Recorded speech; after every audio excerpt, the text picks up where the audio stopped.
Welcome to Man Does Tech, where I solve the problems you didn't even know you had. You jump straight into Workshop. Make sure you're logged in and the creator slot is free.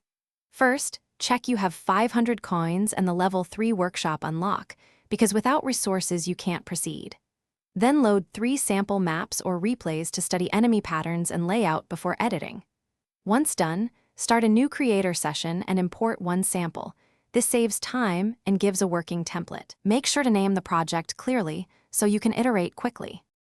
You now construct the core content. Place spawns, assign enemy types, and set wave timers so pacing feels right. While building paths, add blockers and alternate routes to create decision points. This affects difficulty meaningfully. Next, configure difficulty multipliers and resource drops so progression rewards players fairly. Then add interactive triggers and custom events to surprise players and run 2 sandbox tests to iterate. If something feels off, tweak timers or enemy mix until runs hit the intended challenge curve. You finish by optimizing and polishing. Reduce active entity counts, compress textures, and cap effects so most players see stable 60 FPS. Then finalize UI prompts, add credits, and save version backups before setting publish visibility.